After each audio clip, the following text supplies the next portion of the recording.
Aquí, sin más preámbulos, les presento a Jonathan García. Él es el que nos va a orientar sobre las misiones en esta noche. Él pertenece al grupo Amán y él les dará más información sobre eso. Bueno, buenas noches, Dios los bendiga. Aquí les dejo con Jonathan.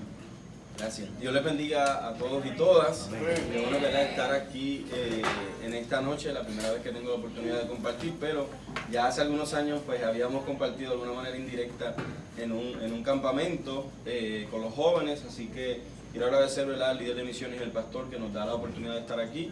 Como él bien dijo, somos parte, ¿verdad?, de la agencia misionera Aliento a las Naciones, así nos puedes encontrar en Facebook, en Instagram y también en nuestra página web.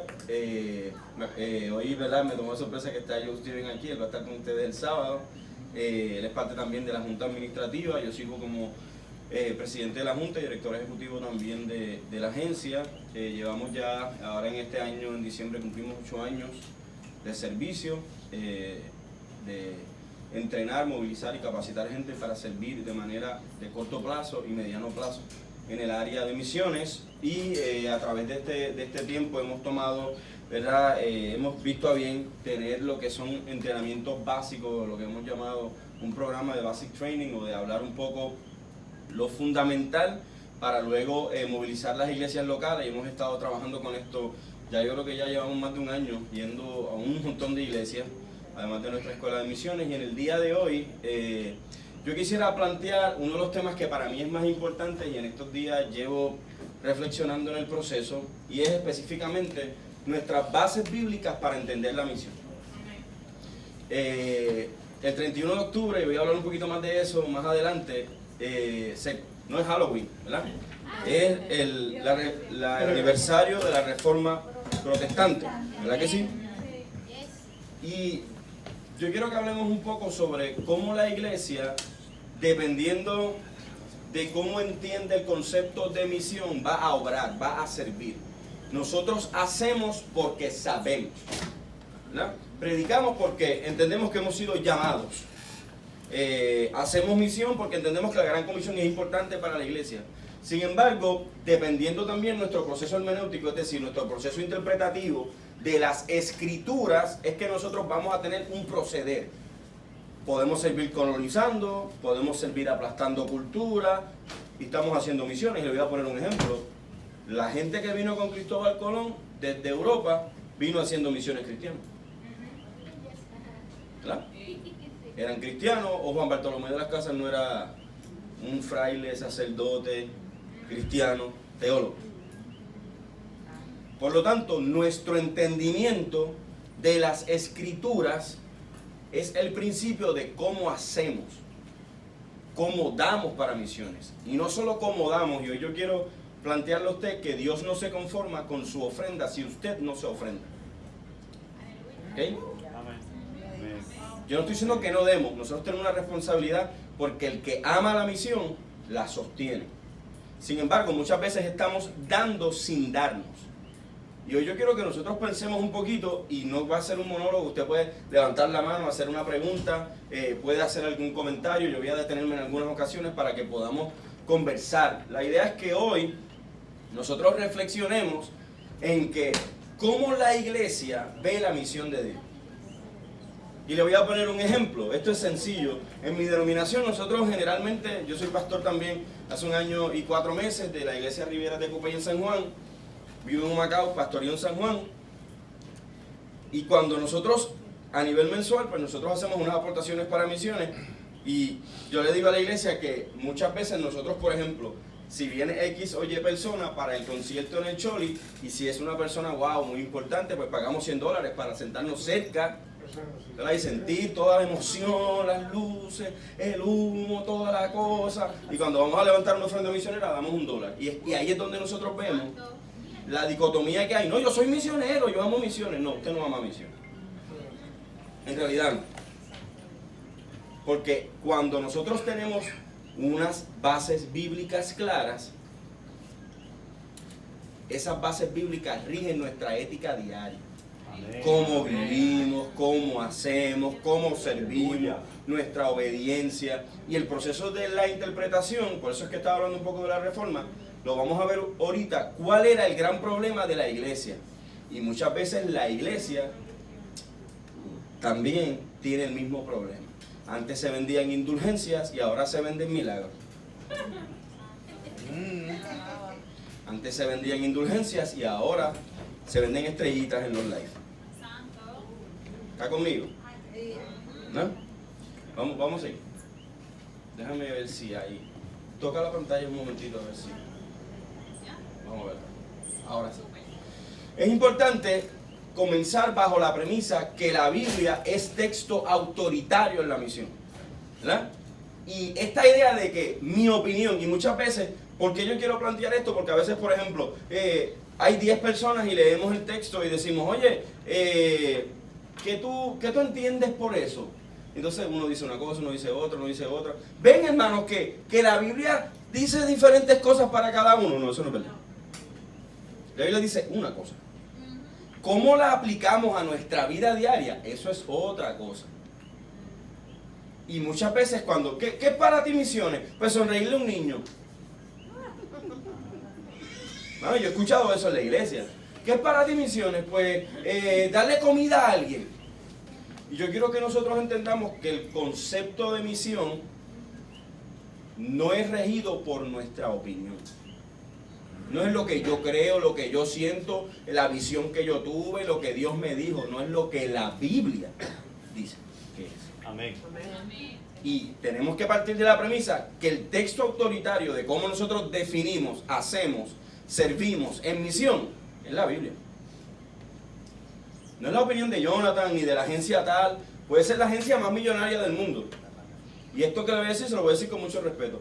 La iglesia a través de la historia no siempre ha estado del lado correcto. ¿Okay? ¿Por qué pasa esto? Cuando empezamos a definir el concepto de misión y ver la Biblia como un texto, como otro texto más, pero no como el texto autoritario. Y eso se llama la supremacía de la Escritura. Que era el gran problema en los 1500 cuando estaba la iglesia medieval. Hermano, no estamos tan distintos de antes a ahora. Está el loco que hace orilla. Y esos locos son famosos. Y es apreciado lo que ellos digan. Vamos a ir. Pásalo. Ya, está bien. Sí. Así que hoy yo quiero invitarte a un proceso con la intención de explorar, estudiar, analizar, reflexionar, rechazar. ¿Por qué yo digo rechazar? Le voy a poner un ejemplo de una mala interpretación bíblica. Yo soy pastor pentecostal. Siempre he sido miembro de una iglesia pentecostal. Cuando yo tengo 35 años, los cumplí ahora en octubre, y a los 17 años afirmé mi vida en los caminos del Señor. Vengo de una familia que no es cristiana, mis papás no son pastores, no son cristianos. Gracias a Dios, pues hoy puedo decir que soy el pastor de mi mamá. ¿Verdad? Así que en ese proceso, yo un día escuché en la iglesia que oyeron el Salmo 1 y dijeron, mira hermano, aquí dice no se sienten en sillas de escarnecedores, así que esto implica que no puedes ir al cine. ¿Verdad? ¿Qué pasa? Cuando yo empiezo a escuchar eso, digo, pero es que cuando David escribió esto, no había cine. ¿Ven cómo el proceso hermenéutico, es decir, el proceso interpretativo, distorsiona los conceptos?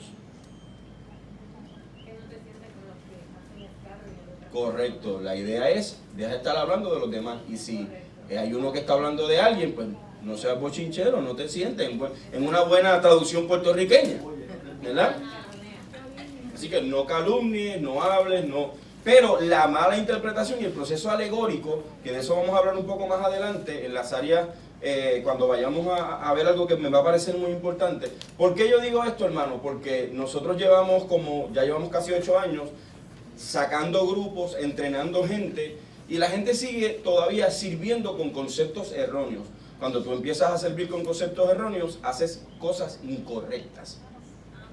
Así que hoy yo quiero que nosotros podamos rechazar y actualizar cosas que a lo mejor hemos escuchado, porque todos hemos escuchado cosas y hemos aprendido cosas que no son correctas. Por ejemplo, hay un montón de canciones que dicen cosas que son una locura teológica.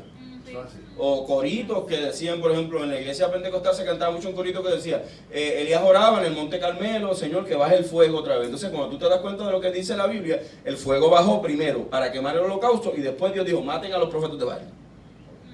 Así que el fuego era, mire hermano, para eso.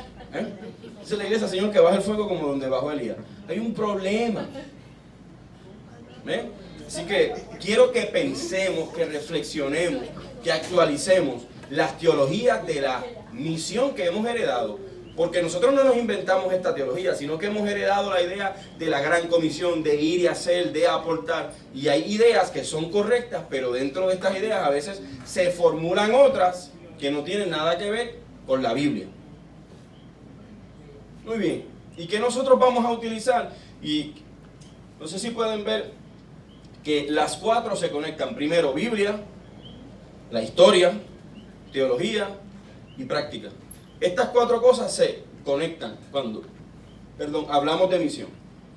Biblia como texto autoritario, la historia para permitirnos reflexionar, para pensar, para ver de dónde hemos salido, qué errores hemos cometido, qué otros errores no hemos cometido, qué cosas buenas hemos hecho.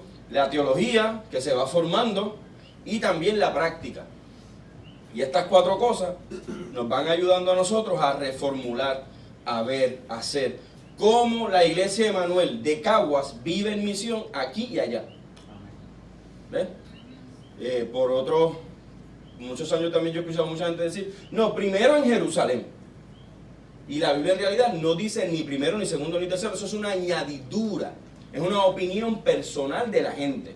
Pero en realidad lo que la Biblia está diciendo es que hagamos misión de manera simultánea, predicando aquí, sosteniendo allá, predicando aquí, enviando allá, discipulando aquí y discipulando allá. Y es el reto que tenemos todos los pastores como iglesia local, es un reto que tenemos. Porque si nosotros podríamos decir, pero con todo el trabajo que yo tengo aquí, pues que voy a estar yo pendiente de lo que está pasando en Ucrania. Porque Dios nos mandó a hacer eso. Hay un concepto en el Nuevo Testamento que yo trabajé una serie completa de este concepto, que es el adelón, los unos por los otros.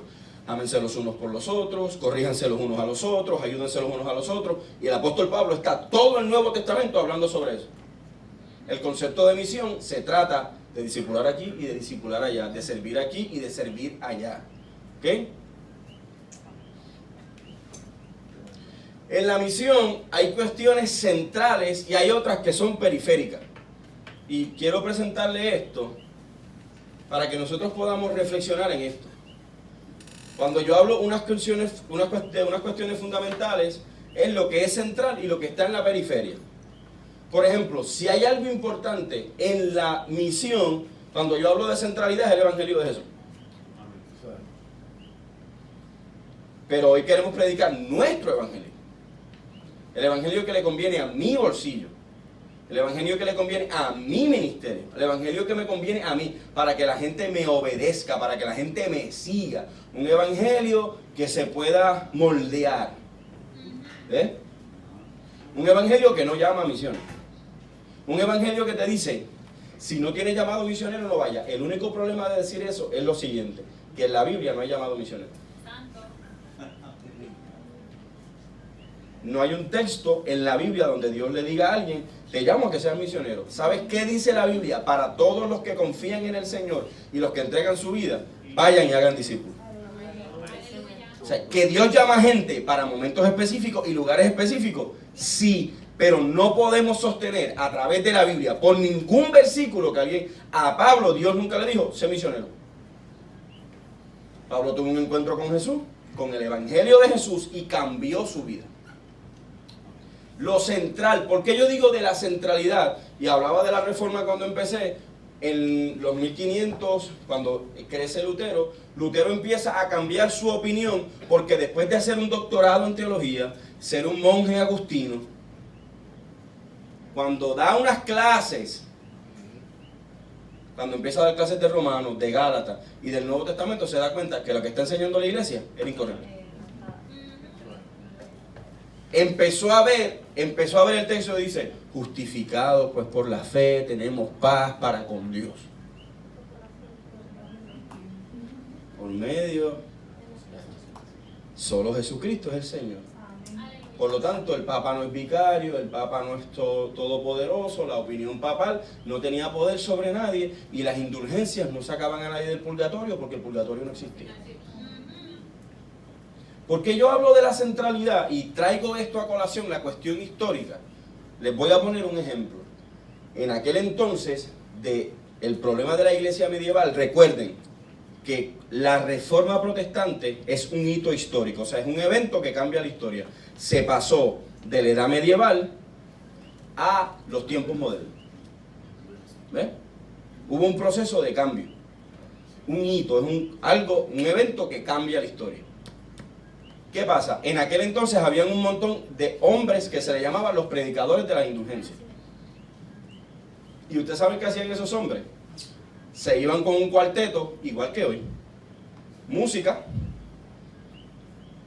y predicaban y empezaban a decir, no escuchas las voces de tu padre y de tu madre que están en el purgatorio llamándote para que... Y recuerda que con una limosna puedes sacarlos del purgatorio. Es la misma cosa que los predicadores de hoy en día, que se van por la periferia y empiezan a decir, si tú das, Dios va a abrir puertas, Dios va a abrir dimensiones, Dios va a abrir... ¿qué es lo que la otra palabra? Portales. Sí. Y empezamos a irlo por lo periférico. Y olvidamos lo central, que el Evangelio de Jesucristo es para salvar vidas, para restaurar comunidades, para cambiar naciones. Y tenemos que empezar a preguntarnos, ¿qué es lo importante? ¿Qué es lo importante? ¿Cómo la iglesia se centra, se enfoca? ¿Qué Jesús decía? ¿Cómo yo puedo plantear qué es lo central o fundamental en las bases bíblicas de la misión? Lo que Jesús decía. Porque lo que Jesús decía, hacía, y luego Pablo establece, sean imitadores de mí, porque yo soy imitador de Él. ¿Ven las diferencias que pueden haber muchas veces? Entonces, estamos en un tiempo donde los predicadores literalmente no sabemos si son narcotraficantes o son predicadores. ¿Usted ha visto cómo se visten?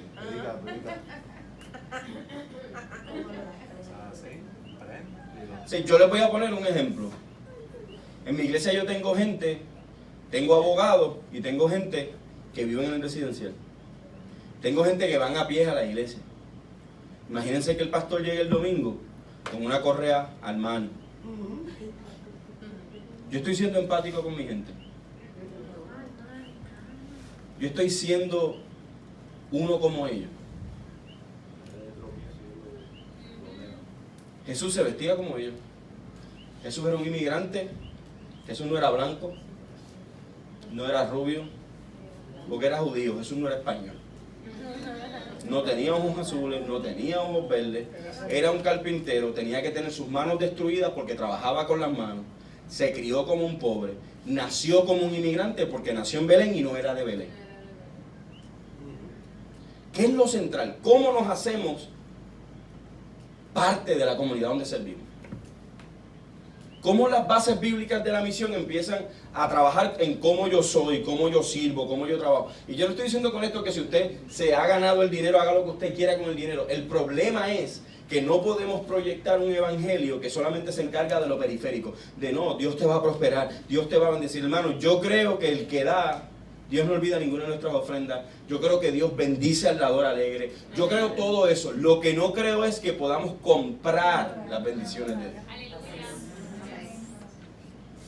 Es cuando nosotros empezamos a hablar, nos damos cuenta que de 7.4 o 7.5 billones de personas, 4.7 no han escuchado de Jesús en el mundo. O sea, la mitad del mundo no ha escuchado de Jesús. Y nuestras iglesias están enfocadas en estos días, y esto que voy a decir lo voy a decir con mucho respeto. Yo no sé si usted fue al concierto del domingo, y eso está bien. No está mal. Yo amo la música, amo la adoración. Creo que son espacios que necesitamos para reunirnos, adorar. Pero yo voy a la iglesia. ¿Por qué la prensa no nos resalta? ¿Qué importa? Nosotros estamos aquí para ser conscientes de que la prensa nos respete por eso. Nosotros fuimos llamados a ser luz del mundo, no luz del choli. Llenar el choli no significa nada. Llenar el cielo es nuestra misión. ¿Ven la diferencia? O sea, empezamos a entrar en esta dicotomía. No, porque hay que ser humilde. Mire, hermanos, ¿qué importa? Llenamos el choli, pues gloria a Dios. Allí se metió ni una tercera parte de la iglesia en Puerto Rico. Todos los domingos hay iglesias pequeñas que están sirviendo a sus comunidades, que están cambiando un montón de gente, que están trabajando, pastores humildes que nadie conoce, pero están en misión. Generalmente las iglesias más grandes no aportan a misiones, son las iglesias pequeñas. No lo hacen. Y, escuche bien, eso es parte de la estadística. Tenemos un gran problema cuando pensamos en la centralidad. ¿Qué es lo central en la misión? ¿Cómo lo hacemos? ¿Cómo nos movemos hacia eso? ¿Cómo nosotros, y a lo mejor alguien puede decir, que yo no soy parte del equipo de misiones? Usted no necesita ser parte, del equipo de misiones es la iglesia. Las damas, los hombres, las mujeres, los jóvenes, los juveniles, todo el mundo es parte del equipo de misiones. Yo a lo mejor no voy a ir a ese viaje o no voy a ir a Ucrania, pero puedo empujar a otro, a un joven, a que vaya. Puedo ayudar a alguien para que se eduque, puedo ayudar a alguien para que entre a una escuela de misiones. Puedo apoyar el trabajo que hace nuestro hermano con Samaritan Purse. Puedo apoyar económicamente los proyectos que ha adoptado la iglesia. Ay, pero es que deberíamos hacer esto. Oye, pero vamos uno a uno porque no vamos a cambiar el mundo. O vamos a comprar Biblia. O sea, son proyectos transformadores. El Evangelio, y uno de los textos que a mí me gusta mucho para presentar la idea transformadora del Evangelio, es el texto, la historia del endemoniado de Gadara. La Biblia dice lo siguiente, que cuando Jesús lo encontró estaba desnudo, se arrastraba y no estaba en su juicio cabal. Después de él encontrarse con Jesús y tener una experiencia de conversación salvífica, terapéutica, con el poder de Jesús, la Biblia dice que estaba sentado, vestido y en su juicio cabal. Todo cambió. ¿Ven? Lo central. Y entonces esta idea de, no, voy a salvar almas. Mira, hermano, Dios no está interesado solamente en el alma de la persona. Que el alma es importante porque es lo eterno, sí. Pero Dios está interesado en cómo vive la gente, si se le cuela el techo, si está comiendo, si tiene agua. Amén. Porque la misión trabaja de manera integral. O Jesús no ha multiplicado los panes y los peces. O Jesús no se detuvo para comer con la gente. O Jesús no salvó la fiesta de que aquella gente se quedó sin vino. El milagro de hacer el agua vino, Jesús le quitó la vergüenza a una familia que pudo haberse avergonzado toda su vida porque el primer día de su matrimonio todo estaba mal. Era una vergüenza quedarse sin vino. Y Jesús le salvó la dignidad y la vida a esa familia. Eso es lo central. Tenemos que empezar a pensar qué Dios quiere que hagamos. ¿Cuáles son las bases bíblicas? ¿Dudas o preguntas? Comentarios hasta aquí, mi gente. No, estoy bien. ¿Dudas o preguntas? Comentarios hasta aquí. Así que, y cuando usted piense, y cuando yo hablo de lo periférico, cuando nosotros estamos estableciendo las bases bíblicas de la misión, en el tiempo de la Reforma había un proceso de interpretación, que es el proceso de interpretación alegórico. Todo es espiritual. Todo es espiritual. No, yo tuve un sueño. Mira, hermano, lo que yo debo saber del infierno es lo que dice la Biblia. Lo que yo debo saber del cielo es la revelación de la Biblia. Todo lo demás es innecesario. Yo recuerdo que cuando yo empecé a ir a la iglesia había un CD, no sé si los pastores se acuerdan, o los líderes que llevan mucho tiempo en la iglesia, había un CD de unos jóvenes que fueron al infierno. Ay, Dios mío. Y yo bajé y vi a Michael Jackson, vieron a, qué sé yo, vieron un montón. Vieron a Hitler. Vieron los papas. Se leyó la comedia delante. ¿Cómo? Se leyó la Divina Comedia. Correcto. Sí, y de hecho, la Divina Comedia se traza en medio del proceso de la Reforma. Fue una crítica a la autoridad papal y a la autoridad de la iglesia. La iglesia era la que estaba haciendo el proceso alegórico. Cuando nosotros olvidamos lo central, el proceso de interpretación alegórico Dice, ¿quién fue el autor? No importa. ¿Cuál es el destinatario? ¿Qué importa? ¿En qué año se escribió eso? No importa. Es lo que, ¿qué tú sentiste? Ay, yo sentí que Dios me dijo esto. Eso es lo que importa. Y eso es lo que estamos viviendo hoy. Un proceso de interpretación bíblica que alude solo a lo super espiritual. Yo sentí, hermano, que entonces una bata blanca me cayó y tenemos que tener cuidado. Porque entonces olvidamos que no estamos aquí para tener super experiencias. ¿Por qué Lutero se hace monje? Porque iba caminando un día en medio de una tormenta y cayó un rayo frente a él. ¡Bum! Y él se cayó al piso y dijo, Santa Ana, si me salvas, me hago monje. Y por eso Lutero se hizo monje. Porque vivían en tiempos de oscurantismo. Y la iglesia del Señor hoy está pasando un proceso muy parecido. Por eso es que tenemos que estar todo el tiempo. Hermano, si nosotros tuviéramos unas interpretaciones bíblicas claras, el pastor no tiene que estar. Recuerden lo de la aportación, recuerden que estamos haciendo esto en misiones. Los miembros estaríamos preguntando, pastor, ¿qué es lo que hay que hacer? Pastor, ¿cuáles son los proyectos? Porque se abraza el proyecto de Dios. Y el proyecto de Dios es el reino de Dios. Amén. No es el ministerio mío, no es el ministerio de aquel, o la agencia, o el proyecto, o el nombre de alguien. Es que el proyecto de Dios, el reino de Dios, sea realizado, establecido, visible. Sea un testimonio visible. ¿Dudas o preguntas, mi hermano? ¿Algún comentario? Si ha sido algo fuerte, pues él me invitó. Me estoy gozando. Uno de los escritores que nosotros, por lo menos yo, llevo algún tiempito siguiendo, es profesor de Joe Stevens, un puertorriqueño que se llama Carlos Cardosa Orlandi. Él es teólogo, historiador también de la iglesia y es especialista en el tema de la misionología. Profesor en los Estados Unidos, lleva más de 30 años en la cátedra. Tiene un libro muy bueno y muy sencillo que se llama Introducción a la Misión. Tiene muchos libros, pero ese es un libro muy sencillo y creo que es muy bueno, y hace poco lo tuvimos en la iglesia en un evento que yo coordinó. Él estuvo en Puerto Rico, vive en Texas, y lo aprovechamos y hicimos un evento y estuvo extraordinario. Y él establece, ¿verdad?, que en concepto de misión y de academia, la misión de ella es la misión de Dios, ¿verdad? Y él dice que la misión es de Dios. No es de Jonathan, no es de Aliento, no es de la MI, no es bautista. De hecho, Dios no es MI, Dios no es bautista, Dios no es de la Emanuel, Dios es Dios. Dios no se incorpora a ninguna denominación, Dios no es pentecostal, Dios no es metodista, Dios no es así. Dios, ¿verdad? Así que, y él establece que el Dios de la misión es trino, Padre Creador, el enviador, y que el que fue enviado ahora envía al sustentador de la misión.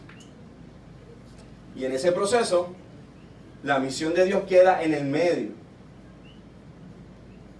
como ustedes la pueden ver ahí, y la misión de Dios en el mundo se va manifestando a través ahora de lo que la iglesia es objeto y sujeto. La iglesia es salva para trabajar y para cooperar con Dios en la salvación del mundo, no para salvar al mundo. El que salva al mundo es Dios. Y Dios nos ha salvado a nosotros, hombres y mujeres, para servir a otros. ¿Ok? ¿Estamos aquí? No para predicarme a mí, ni mi reino, ni mi reinito, ni que soy apóstol, ni que soy lo otro, ni que yo envío escarcha, ni ángeles, ni plumas. El evangelio de eso. Un evangelio sencillo, pero un evangelio que también nos hace ver quiénes somos. Somos sus hijos y hijas. No somos los papás de Dios. ¿Usted no ha escuchado a los predicadores de hoy que oran como si fueran el papá de Dios? Tú vas a hacer esto, y yo lo declaro, y yo lo decreto. No, nosotros declaramos la palabra de Dios. Nosotros declaramos que tú eres bondadoso. Nosotros declaramos que tú eres fiel. Nosotros declaramos que tú eres el sanador y que por tus llagas hemos sido nosotros curados. ¿Ven la diferencia? Nosotros declaramos la palabra y cómo Dios obra, pero nosotros no le damos órdenes a Dios, sino que nosotros somos objeto. La iglesia no es protagonista del proyecto, la iglesia coopera. Puede ser protagonista de alguna manera aquí en la tierra, cómo obra, en el obrar, en el hacer, en la realización del proyecto misionero, pero en realidad la iglesia está respondiendo a la misión de Dios. Eso es lo que hace la iglesia. Así que la misión se gesta en comunidad. Y Cardoso Orlandi afirma que la Trinidad es comunitaria. El Dios comunitario hace comunidad. No es que me pongo en un bulto. Dios no nos llamó a ser mochileros. nos llamó a ser misioneros. Y los misioneros vivimos en comisión. Y la palabra comisión es una palabra compuesta. Conjunto y misión. Es decir, una misión que hacemos en conjunto. Hacemos en comunidad, en grupo.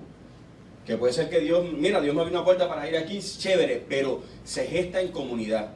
Así que luego la iglesia es formada y creada para la misión que ya existe. La misión de Dios no es neotestamentaria. La misión de Dios está desde el Génesis, trabajando con el ser humano, integrándose con él. El ser humano le falla a Dios, escucha a la serpiente.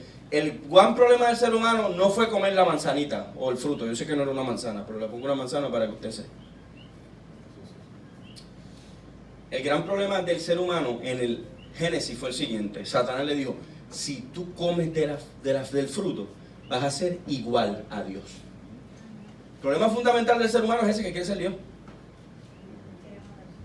Y ellos comieron porque creyeron la mentira de que iban a ser igual a Dios. Pero la misión de Dios ya existente, pero Dios los expulsó del Edén. Pero aunque los expulsó, los vistió. Que los sacó del Edén no implicaba que Dios había abandonado su creación. Él seguía en contacto con ella. Él seguía guardando lo suyo. Él seguía trabajando con Adán y Eva. ¿Ok? Es importante que pensemos un poquito en eso. Por otra parte, ¿cómo yo defino misión? Misión es lo que Dios hizo, hace y hará. Disculpa que falta la A. Y misiones es como la iglesia responde a la misión. Misión es una cosa y misiones son otra. Eso tenemos que dividirlo, separarlo. Aunque una depende de la otra, misión es lo que Dios hizo, hace y hará. Y misiones es como la iglesia responde a la misión. ¿Qué la iglesia hace en eso? La misión siempre será la misma. Y las misiones representan el cómo lo hacemos. Esas son las misiones. Cómo yo hago misión. Cómo yo sirvo, cómo yo realizo, cómo yo hago visible el reino de Dios. Una de las cosas importantes para nosotros poder alcanzar a otros es que, yo le digo a la gente siempre, hagamos lo invisible visible. El amor es invisible, pero se pasa de lo abstracto a lo que se puede tocar, a lo que se puede ver y a lo que se puede sentir con nuestras acciones. El problema de hoy, retórico, interpretación retórica todo el tiempo. Ámate a ti mismo. La Biblia no dice eso. La Biblia dice, ama a Dios sobre todas las cosas y a tu prójimo como a ti mismo.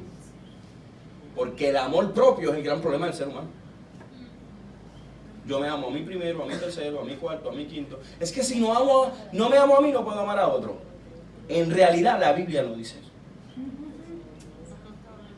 Suena lindo, eso está, mira, bien nice. Bien bonito. Correcto. Y no estamos en contra de la psicología. Nosotros creemos en toda la ciencia. Estamos a favor de eso. Ciencias sociales, el trabajo con la gente, las crisis, los traumas, el área terapéutica. Dios nos ha capacitado para trabajar con eso también. Pero tenemos que entender que el gran problema es que nosotros hacemos misiones entendiendo bien la misión, comprendiéndola, abrazándola, entendiendo que amamos a Dios sobre todas las cosas y como amamos a Dios sobre todas las cosas, amamos a nuestro prójimo como a nosotros mismos. A mí me encanta, cuando yo pienso en este texto, pienso en la parábola del buen samaritano. Hay un montón de gente religiosa que pasa por allí, ve el buen samaritano, ve a este hombre tirado en el piso, nadie hace nada. Pasa el cantante, pasa el sacerdote, pasa el líder religioso. Sin embargo, separa el enemigo del judío.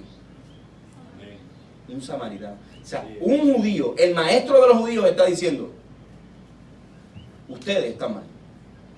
Y en la parábola Jesús pone a los enemigos de los judíos por encima de los judíos. Y está diciendo, el que se detuvo fue el samaritano. ¿Cómo hacemos misión? Bajándonos de la cabalgadura, acercándonos a la gente.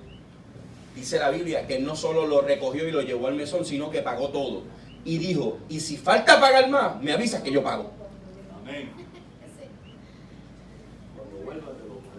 ¿Vieron eso? O sea, ven los principios bíblicos, centrales, fundamentales. ¿Qué hizo el buen samaritano? ¿Y sabes qué está diciéndole Jesús? a aquel hombre que le preguntó, porque mire lo que le pregunta al hombre, ¿cómo yo puedo salvar mi vida? ¿Cómo yo puedo tener la eternidad? Y ese es el gran problema, el amor propio. Me salvo yo, me cuido yo, olvídate de la gente. Y Jesús lo que le estaba diciendo era, deja de hablar tanto, no muevas tanto tu lengua y mueve tus pies. Estás hablando mucho ruido y poca nuez, ¿verdad? Una cosa es el discurso, y yo uso mucho una expresión de que una cosa es con violín y otra cosa es con guitarra. Hace falta una iglesia que abrace la misión de manera real. Que los proyectos que tenga la iglesia a nivel local los abracemos, que los proyectos a nivel internacional que estamos haciendo fuera, a nivel comunitario también, los abracemos. ¿Okay? En resumen, nuestra fe ha sostenido que en cada época de la historia, de la historia de la iglesia, los cristianos tienen su propia visión de las bases bíblicas de la misión. En cada tiempo histórico, la iglesia ha despertado y ha visto, ¿verdad? Así que las diferentes visiones corrigen las falencias de las anteriores y tienen valor acumulativo y se juzgan y enriquecen mutuamente. Y quiero déjame mirar. La afirmación misionológica básica de la Biblia aparece primordialmente en los primeros 11 capítulos del libro de Génesis. En ellos se plantea de manera global el anhelo de Dios para la humanidad y el mundo. ¿Cómo termina todo? En el mismo sitio que empezó. Apocalipsis termina en Génesis. Cielo nuevo, tierra nueva. Te voy a decir más. Nosotros estamos todo el tiempo predicando y nos vamos para el cielo. Usted sabe que al final no nos quedamos en el cielo y volvemos a la tierra. Amén, amén. El cielo no es el destino final. Dios hace una recreación, organiza, trabaja la tierra y nos trae de nuevo. Porque el plan desde el principio era que nosotros estuviéramos en la tierra con relación con Dios. Así que me compra el ticket que me voy con él, entonces creamos una idea de escapismo. Me voy para el cielo, hermano, y yo me voy para el cielo. No, hermano.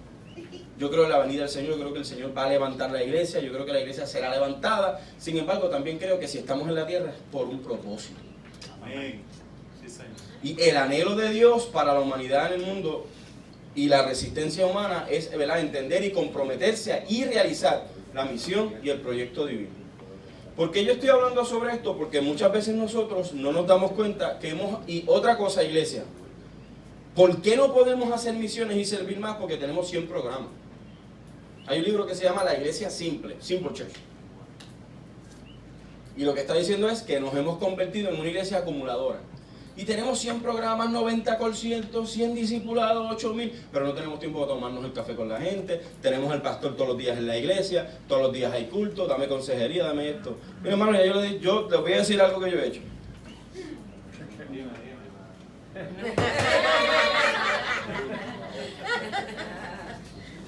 Hay parejas que tienen problemas, ¿verdad? Todos tenemos, pastor, yo quiero... Okay, la primera reunión, chévere, sí.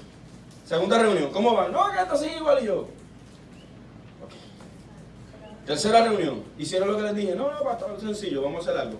Lo próximo que vamos a hacer es que usted va a ir a un psicólogo. Pastor, ¿cuánto vale la cita? $100. Se acabó el problema matrimonial. ¿Cómo están? Perfecto. Todo cambió. Porque si estamos todo el tiempo ocupándonos del problema que usted no quiere cambiar, no tenemos tiempo para la misión. No tenemos tiempo para el proyecto divino. Personas que llevan 10 años en la iglesia y con lo mismo. Oh, es la lucha, pastor. La batalla. Yo soy así, no puedo cambiar. Cuando nosotros entendemos las bases de la misión a nivel de la Biblia, nos damos cuenta que la Biblia nos habla de procesos de crecimiento y de madurez. Hay gente que crece pero no madura. Y como líderes y como pastores tenemos que darnos cuenta que tenemos que tener dónde me voy a invertir. ¿Dónde yo voy a invertir mi tiempo? Hay gente que siempre te está quejando. Líderes, nunca vamos a complacer a todo el mundo. No importa lo bien que quede el culto, no importa, mira que esto está mejorando, aquello está mejorando. Siempre hay alguien que sabe más que tú, pero nunca lo ha hecho. Está bien. Hazlo. ¿Ah? Así que Dios nos llama a ocuparnos del proyecto divino como líderes. El enemigo, yo creo que el enemigo, si algo le gusta es entretenernos con nuestros cultos, con nuestra... No es que ser, pero no podemos estar todo el tiempo en cultos porque no nos da tiempo para discipular y para alcanzar. El sábado yo llegué de estar por primera vez en el mundo árabe, nunca había tenido la oportunidad de estar en el Medio Oriente y estuve en Jordania 6 días. Allí estuvimos trabajando con una agencia misionera que se llama PMI, Pueblos Musulmanes Internacional, pero allá no se llaman PMI. Es la única agencia misionera que está en el mundo musulmán que es 100% latina. ¿Verdad? Y a mí me encanta ver los hispanos haciendo trabajo. No es que hay problema con los blancos de ojos verdes, pero nosotros también podemos. Nosotros también podemos. Nosotros también sabemos. Ellos no saben más. No es que el americano sabe más, no. El americano sabe distinto. Saben unas cosas y nosotros sabemos otras. O vaya usted y dígale a un indio cómo va a vivir en el Amazonas. O viva usted allí. ¿Ah? Si usted se cree que usted sabe más que el indígena, viva usted en el Amazonas. Sin internet, sin celular, sin luz, sin cama. Sobreviva si usted se cree que sabe mucho. Todos tenemos sabiduría, lo que pasa es que distinta. Ellos de una manera y nosotros de otra. ¿Por qué esto es tan importante? Lo que yo le estoy diciendo, porque cuando nosotros entendemos las bases bíblicas de la misión, estos obreros que están allí, que conocimos un montón, tienen un centro que se llama Hope Center. En este centro ellos están trabajando diferentes proyectos. Allí dan zumba, inglés, español, clases de costura, hacen un montón de proyectos, trabajan con psicólogos, traumas, la mayoría mujeres de Yemen, Siria, Jordania, proyectos de siembra, unos proyectos brutales, con la mayoría son refugiados. Y esta gente no puede ir a la iglesia, pero están haciendo iglesia. ¿Y cómo hacemos iglesia? ¿Haciendo templos? No. En esta parte de acá nosotros pues tenemos la oportunidad de construir templos, de estar un poco más cómodos, de concentrarnos en un lugar, pero allí se hace iglesia haciendo discípulos. Entonces, cuando nosotros tenemos las bases bíblicas claras, podemos estar en el mundo, nos rompen los templos, pero no nos rompen el discipulado. ¿Ven la diferencia? Hacer iglesia es distinto a hacer templos, porque se trata de gente.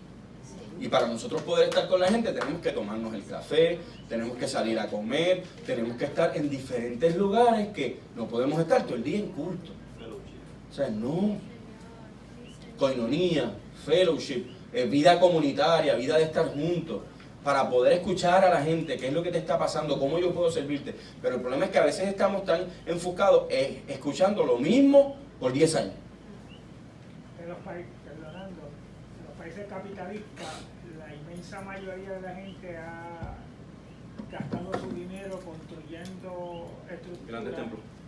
que pasan más de 120 horas a la semana cerradas. O sea, porque no las usan. Sí. Solamente un día a la Domingo. semana, y entonces se olvidan de todo. De hecho, Estados Unidos tiene un gran problema hoy. ¿Saben cuál es el gran problema de Estados Unidos? Que las mega iglesias no tienen la capacidad para pagar ya sus templos, porque después de la pandemia, escuche bien, según Barna Group, ellos están diciendo que el 47% de la iglesia solamente ha vuelto a los templos de Estados Unidos. Más de la mitad de la gente de los templos no ha vuelto, ni está ofrendando, ni está diezmando, así que no pueden pagar los templos. Y hemos creado en el mundo capitalista, y yo le pongo / individualista, un problema de templo. Eso es lo que se llama templismo. Si no tenemos templo, no somos iglesia. Así que la afirmación misionológica básica, bíblica, se trata primordialmente de entender que Jesús lo que quiere son relaciones. Que nos relacionemos con la gente, que estemos con la gente. Y les voy a explicar lo importante de esto. Cuando estuve allí en Jordania, tuve una de las oportunidades más brutales de mi vida. O sea, yo estoy todavía reflexionando en lo que yo viví en Jordania la semana pasada. Fuimos a casa de una mujer, de una somalí. Ella lleva 2 años yendo al Hope Center. Nunca se le ha hablado de Jesús. pero ellos saben que ellos son cristianos y ven una diferencia de cómo los cristianos tratan a la gente. Y el jueves, uno de los últimos días que estábamos allí, tuvimos la bendición de ir a casa de esa señora, comer con ella y por primera vez darle un estudio bíblico de quién era Jesús. Después de 2 años. Lo que hacen los obreros, los que están claros, entienden una cosa, que el principio de Génesis, volver a relacionarnos cara a cara, estar juntos con la gente. ¿Okay? Así que yo creo que tenemos que empezar a reflexionar y a actualizar nuestras prácticas misionales. 4 preguntas que a mí me parecen importantes en la acción misional, que está en Romanos capítulo 10, versículo del 14 al 15. Cuán hermosos son los pies, como, ¿verdad? El título es cuán hermosos son los pies. ¿Cómo pues invocarán a aquel en cual no han creído? ¿Y cómo creerán a aquel que no han oído? ¿Y cómo irán sin haber quien les predique? ¿Y cómo predicarán si no fueren enviados? ¿Ven cómo es un proceso? ¿Cómo predicarán si no fueren enviados? Como está escrito, cuán hermosos son los pies de los que no. Nosotros nos encanta esa parte del verso, pero no vemos la correlación que hay entre escuchar, predicar, enviar. Y son 4 preguntas que nos dan estos versículos que son progresivas e incluyen lo necesario para que la gente vaya y la gente invoque el nombre del Señor. Primero es requisito que crean, pero no pueden creer en el Señor si no oyen, y no pueden oír del Señor si nadie se los proclama, y no pueden hacer ninguna proclamación a no ser que esta persona sea enviada. ¿Por qué es tan importante las bases bíblicas para la misión? Y ahorita vamos a hablar de esto, de algo, un detalle histórico que mientras nosotros no estamos claros, yo creo que ya los milagros que si Dios alargó una pierna, eso es lindo, está lindo. Para mí el gran milagro que puede suceder en la iglesia es que nosotros enviemos misioneros. ¿Hace cuánto usted no va a un evento donde se va a ungir una pareja para que salga al campo? Voy a darle mi experiencia de 1 año y 4 meses pastoreando junto con mi esposa. Nosotros estábamos orando yo le dije, Melanie, vamos a orar para que Dios envíe gente que quiera salir al campo, obreros. Yo quiero enviar pastores, sí, pero tengo el enfoque de enviar obreros. Y nos llegó una pareja, por ética no voy a mencionar su nombre, ¿verdad? Por respeto, y nos dijeron, pastores, estamos aquí visitando, todavía no hemos tomado una decisión, pero nosotros tenemos un llamado misionero y queremos salir a Nepal. Nosotros llevamos 6 años sirviendo en Nepal. Les reúno con ellos nuevamente, me dicen, en 5 años nosotros queremos salir a Nepal. Dios escucha nuestras oraciones. Y nos vamos a preparar para en 5 años enviarlos al campo. Ellos son jóvenes, tienen 25, 29 años creo, si no me equivoco. Tienen una bebé, quieren tener otro hijo para que las niñas vayan al campo pequeñas y puedan crecer en Nepal. Estamos enviando misioneros. No van a oír si no predican, y nadie va a predicar si no enviamos. Y no podemos enviar si no capacitamos, si no entrenamos, si no participamos de ese proceso de entrenamiento. Entonces, si yo oro de esta manera y cuando me llegan digo, no, yo prefiero quedarme con ellos en la iglesia porque son tremendos líderes, cantan brutal, tocan brutal, predican, están estudiando en el seminario. No, olvídate del campo misionero, eso no es para ti. Mira, hermano, no se quede con nada de lo que te dio. Si la persona muestra las capacidades, la fidelidad, el trabajo, el compromiso, envía. Envía. Porque no es tuyo.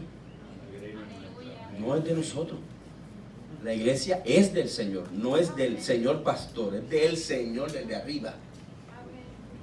¿No? ¿Estamos de acuerdo? Yo lo escucho muy callado, no sé si estoy diciendo algo malo o algo por eso. En muchas ocasiones la misión encarna también simultáneamente la gracia de Dios y la arrogancia de los intereses humanos. Nosotros no hacemos misiones con la idea de poner una banderita, no, voy a poner una banderita de Aman allí. No, la misión se hace para realizar. En las misiones hay colonialismo, hay supremacía cultural, ha habido genocidio histórico. ¿Usted cree quién mató a los indígenas aquí en Puerto Rico? ¿Los misioneros católicos? En estos días escuché, antes de irme a Jordania, estuve dándole un taller a unos pastores y escuché un pastor que fue misionero en Centroamérica y en México que decía que en un momento dado se hizo un congreso, para que usted entienda lo que es colonialismo. se hizo un congreso y las mujeres indígenas, en el congreso que se hizo, hubo un panel y una de las pastoras indígenas más importantes de México dijo, pero ustedes tienen que pedirle perdón a los indígenas. Pentecostales, evangélicos, predicadores. ¿Por qué, hermano? Porque cuando ustedes llegaron aquí nos obligaron a casarnos con vestidos blancos. Y ellos veían que las mujeres iban llorando a la boda. Pero estaban llorando porque para ellos el vestido blanco era de luto. Ellas se casaban y todas sus fiestas eran con vestidos de flores y colores. Pero nosotros impusimos la cultura y destruimos el área emocional de aquella mujer. Y dañamos una generación completa que vio una iglesia colonizadora. Y el Evangelio de Dios no es colonizador, es liberador. El Evangelio de Dios no es americano, no es imperialista, es liberador. No es blanco. El Evangelio es el Evangelio. No le pertenece a ninguna cultura, a ninguna nacionalidad. Y nosotros los puertorriqueños tenemos un problema, que es que el colonizado coloniza. Y vamos a un país, vamos a hacer el templo igual que nosotros lo hicimos. ¿Pero es que ellos no te pidieron eso? A lo mejor ellos querían el templo, una choza de 4 palos. Ellos lo que quieren es un lugar para reunirse, no quieren aire acondicionado. Pero como nosotros no queremos escuchar, empezamos a ver la arrogancia humana y nuestros propios intereses. Por acá. Respecto a eso, me parece bien interesante que cuando en Puerto Rico estuvo en su apogeo el movimiento de los grandes evangelistas de corte pentecostal, Gille, Rashki, Geñito un tiempo, los hermanos Jiménez, que evangelizaron el mundo realmente, claro, y se ganaron millones de personas para Cristo, pero también llevaron nuestras tendencias pentecostales y puertorriqueñas, que el culto es así, los hombres tienen que vestir asado, las mujeres tienen que vestir asado.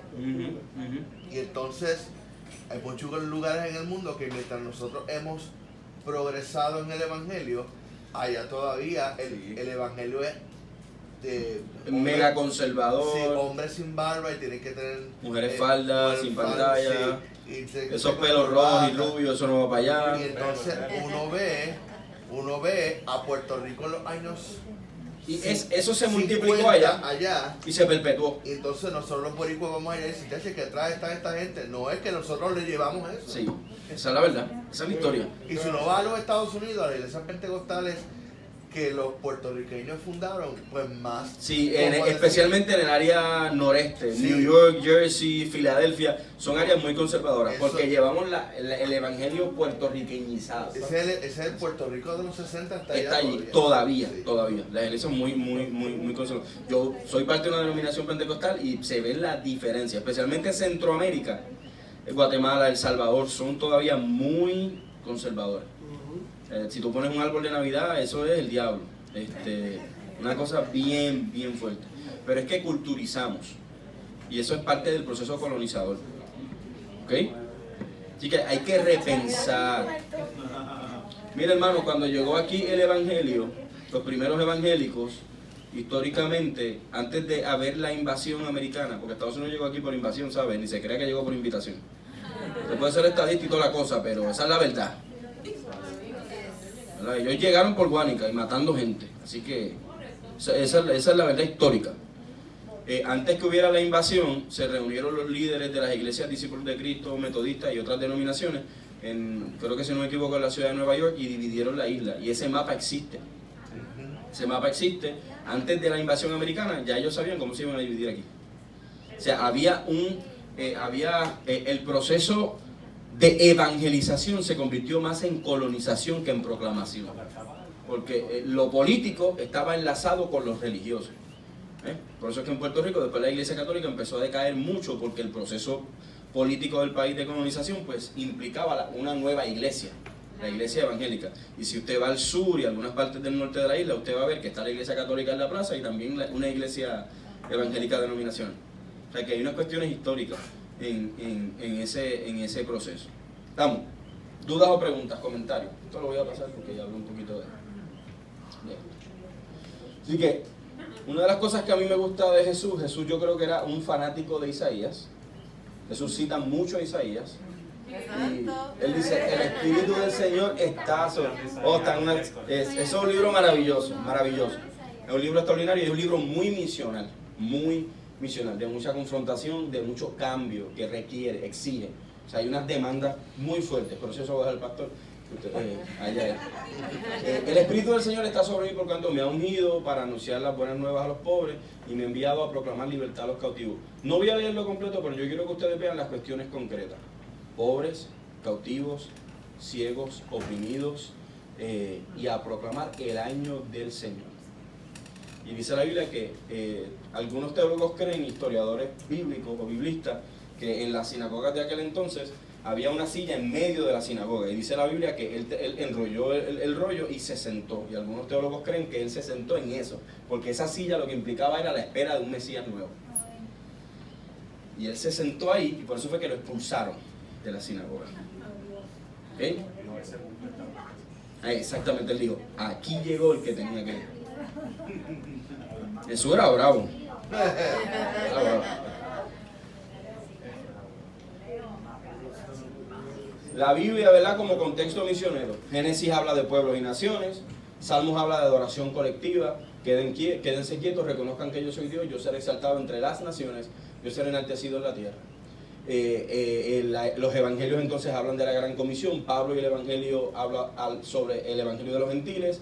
Apocalipsis de las naciones adorando. Las naciones caminarán a la luz de la ciudad y los reyes de la tierra entregarán sus espléndidas riquezas. Así que no voy a hablar de todos los libros, pero es para darle, ¿verdad?, un retrato, ¿verdad?, un big picture de lo que se puede, de la Biblia y su contexto misionero.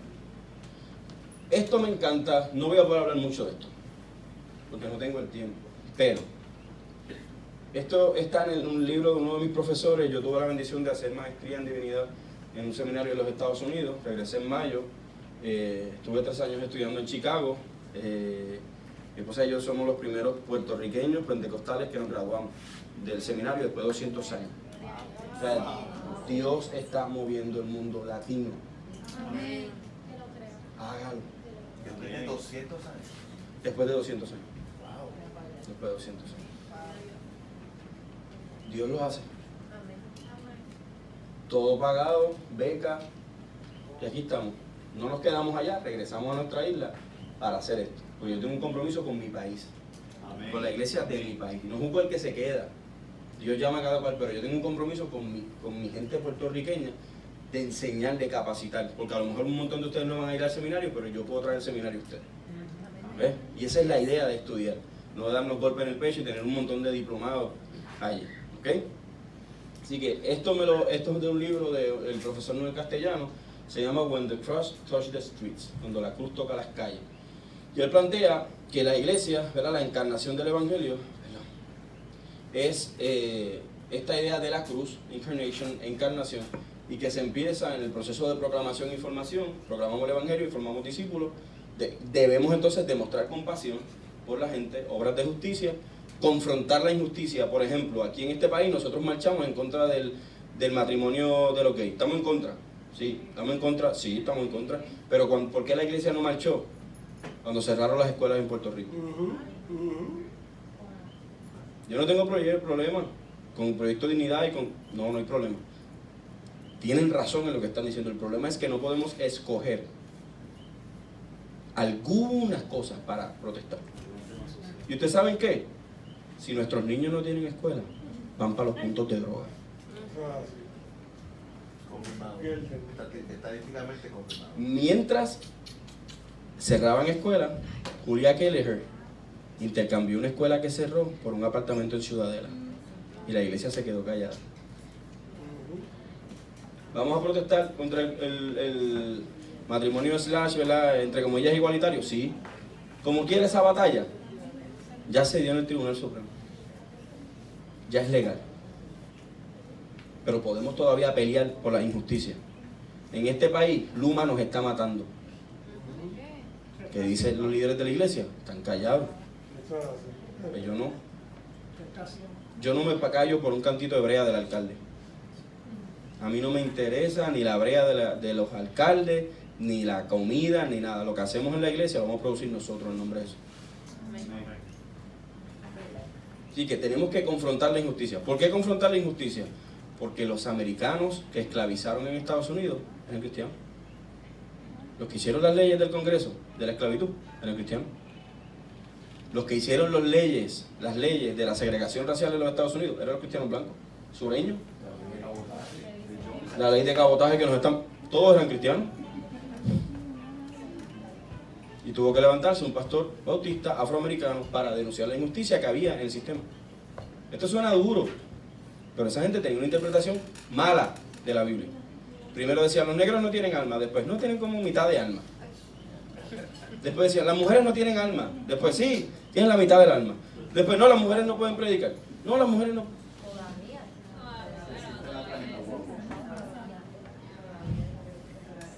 La madre de Jesús era una mujer. Si no pueden predicar, ¿por qué puedo parir? Dejemos que las mujeres prediquen. Y número 4, proceso de restauración y desarrollo, que es lo que ustedes hacen. ¿Cómo desarrollamos proyectos? Cerraron escuelas. Yo tengo, para el año que viene, yo quiero en mi iglesia desarrollar un programa de una vez en semana o 2 veces al mes, dependiendo cómo lo podamos hacer. Tenemos un montón de maestros, pues dar tutoría de matemática y de inglés. Porque la escuela de la comunidad de Riviera de Copay la cerraron. Cuando nosotros vemos allí, hay 4 residenciales juntos. Pero eso implica que un montón de niños ya no van a ir a la escuela porque no tienen carro. ¿Ven los problemas que se generan?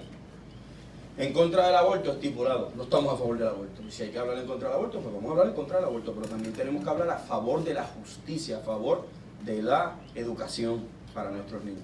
¿Por qué Puerto Rico salió de la pobreza? Porque pusimos una escuela en cada comunidad.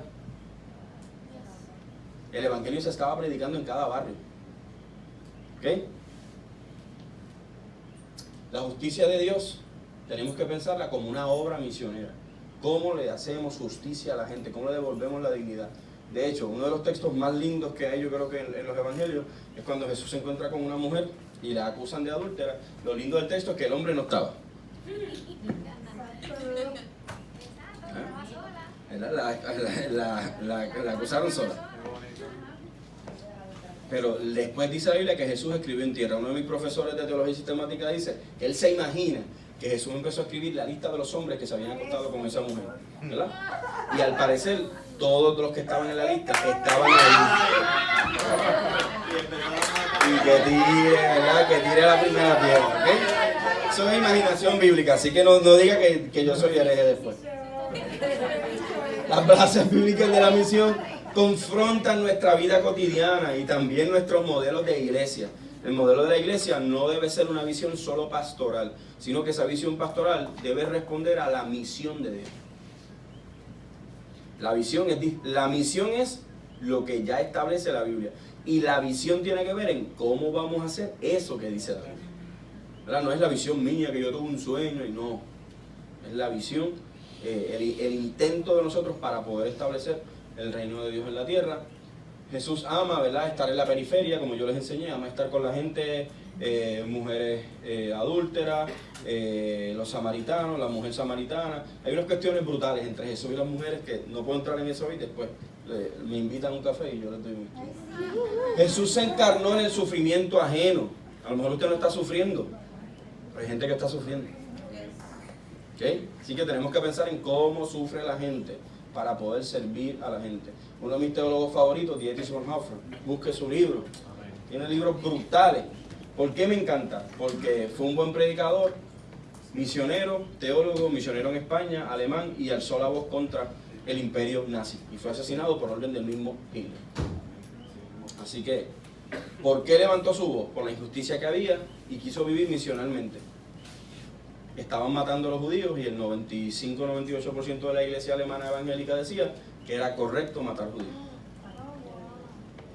Dietrich levantó su voz. Así que las bases bíblicas tienen que estar claras para ser gente que entienda que el discipulado tiene un costo alto, que la gracia no es barata, como decía él mismo. Así que tenemos una invitación a este proceso. Terminó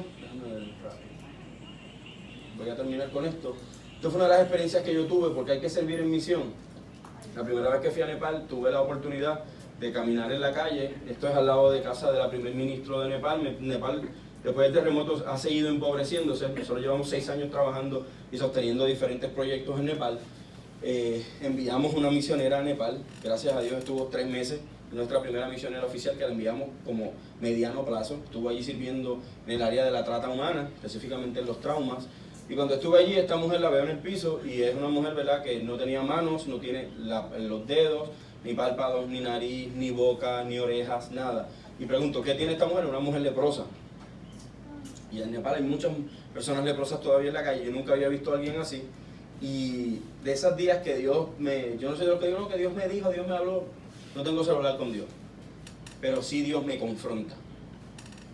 Y ese día el Espíritu Santo me dijo, oye, esta mujer representa el mundo que se pudre por causa del pecado, y las que están a su alrededor representan la iglesia, que salen todos los domingos a comer, que visten bien, que están bien chéveres, que tienen casas bien bonitas, pero no ven que el mundo se está pudriendo por el pecado. ¿Okay? Así que pensemos un poquito en eso. Esto fue uno de los proyectos principales en ese primer viaje que fuimos a Nepal. Este templo, nosotros habíamos enviado después del terremoto estos toldos. Salió como $1,000 enviar esto. Estábamos empezando la agencia, no teníamos casi dinero en el banco, seguimos pidiendo dinero por todos lados. Enviamos los toldos, fuimos, ya los toldos estaban puestos, gracias a Dios, con algunos $3,000, $4,000 nosotros pudimos terminar ese templo. Tengo más fotos ahí, se le puso sonido, se le puso todo, y ahora ya es una iglesia con líderes y pastores nacionales. Gloria a Dios. Así que Jesús no utiliza el dolor ajeno para presentarse y promocionarse a sí mismo como un milagrero. Al mismo tiempo se expone a la persecución por estar dispuesto a aliviar los sufrimientos de los demás. Así que en el día del reposo, como señala González Faos, ni autoafirmarse con el dolor ajeno, ni desentenderse de él, ni mendigar con el dolor propio, ni endurecerse con él. Entre ese doble escollo parece serpear la senda estrecha que perfila la ética jesuánica del dolor a nivel personal, estando cerca, pero nunca usando el dolor para beneficio propio, entendiendo que nos encarnamos con ellos para servirle a ellos, que nos hacemos igual a ellos para poder servir con ellos. Muy bueno. Dale para el lado ahí. No sé si, yo creo que ya, Sí, ya se acabó. terminé. ¿Dudas o preguntas, gente querida? ¿Dudas o preguntas? Comentarios. La idea no es traer información, y si usted ve, he tratado de ser lo más reflexivo posible, porque a veces vemos muchos mapas, muchas estadísticas que son importantes y más adelante las podemos traer, pero el gran problema es nuestro entendimiento bíblico de la visión.